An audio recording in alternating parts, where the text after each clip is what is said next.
So problems and desires. So this is a marketing principle. And if you want to write this down, feel more free to. People seek solutions based on need, but they buy based on desires. So we definitely need to know what the challenges and problems of our audience is, but we also need to know aspirational. What do they desire? Okay, what do they dream of? What do they value? And we have to communicate both of those things. So one example is like I need paper towels. My hands are dirty. When I clean up, I need paper towels, right?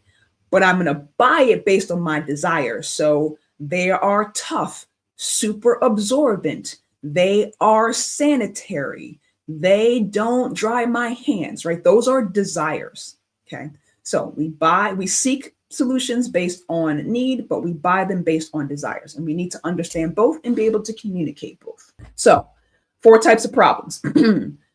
We need to understand our audience and the types of problems that they have. Now, can they have problems that go across categories? Of course they can, right? But we need to figure out primarily which is the primary one that we are solving for our audience.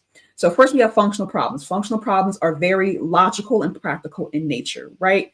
I have to write, I need a pen, right? I want a hole in my wall, I need a hammer. Very practical, okay? Functional problems are also around things like simplifying tasks or automating processes or increasing productivity, something that's resource-based too as well. Then we have emotional problems. So emotional problems are all around how people feel, very straightforward. They're emotion-based, okay? So people are feeling a way and desiring to feel a different way. So I'm stressed out, I'm anxious, I'm frustrated, and I want to relieve those feelings.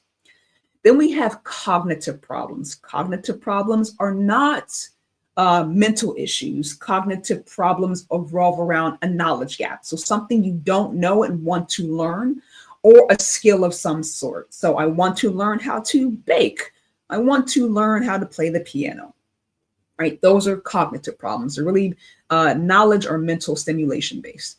And then we have social problems. Social problems are around wanting to fit in or connect to something outside of ourselves. So yes, this is community, but this can also be institutions. This can also be just another person. This can be a function within my job. So social problems really about wanting to fit in, connect, belong to something outside of oneself. So the problems that our audience faces is related to one of these 4 categories. So think about the solution that you offer and think about which category primarily does it fit in.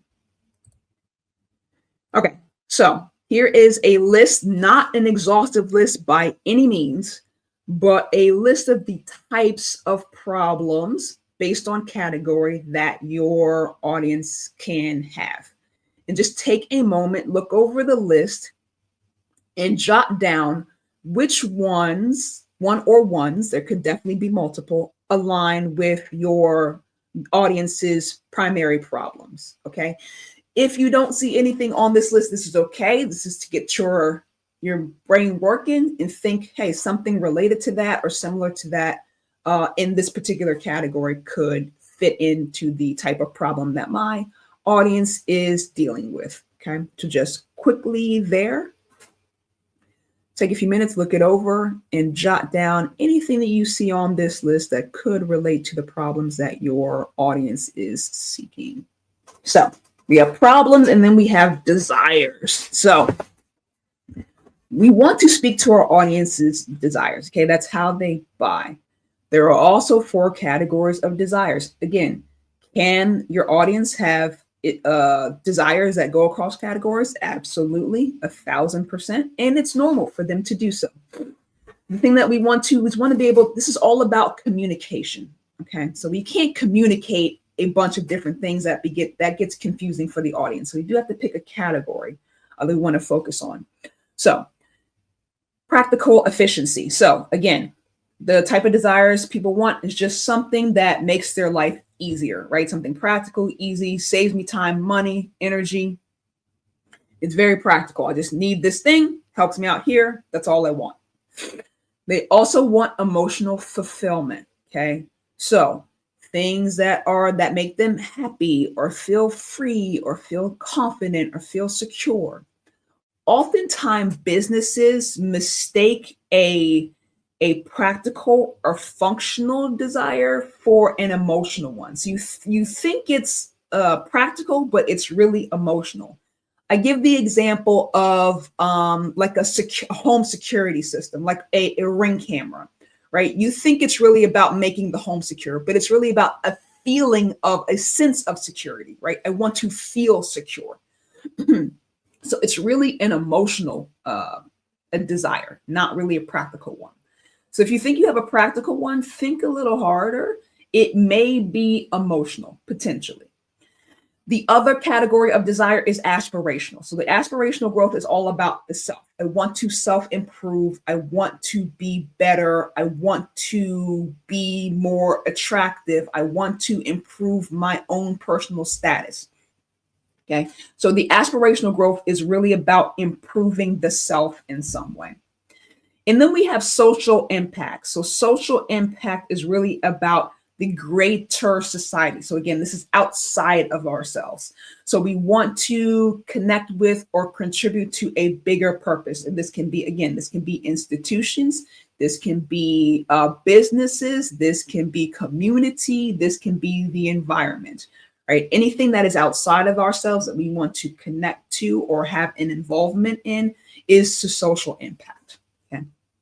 So again, we're going to go through the types of desires. So again, take just another minute or so, look over the list of types of desires. Again, not exhaustive at all, but if there's something here that aligns with the type of desires you think your audience will want to attain, write it down. Again, if it goes across category, that's totally fine. This is really about kind of just getting it down right now on paper, what you think the desires of your audience are. The first thing I'm going to have you guys do is write a problem statement. Okay, problem statement goes like this. Okay, here's the framework. So when a specific situation, I want to, we're going to insert the desired outcome so I can achieve the ultimate goal. Okay, this is in the perspective of your audience. So this is what your audience was want. They're making this statement. So we're going to go through a couple of examples and you're going to write your own. So when hosting a child's birthday party, okay, I want desired outcome, stress-free, unique cake options that accommodate dietary restrictions so I can create memorable celebrations without extra planning. Okay, so that's a bakery or a food business. Next one is an accounting example. So when specific situation is managing my freelance business, I want desired progress, simple tax preparation that minimizes my stress and potential errors so I can, ultimate goal being, focus on growing my revenue. Okay. One more example. This is a web design agency. So when specific situation is launching a small business, I want desired outcome is a professional website that reflects my brand's personality so I can, the goal being, attract customers and look credible without spending months on design.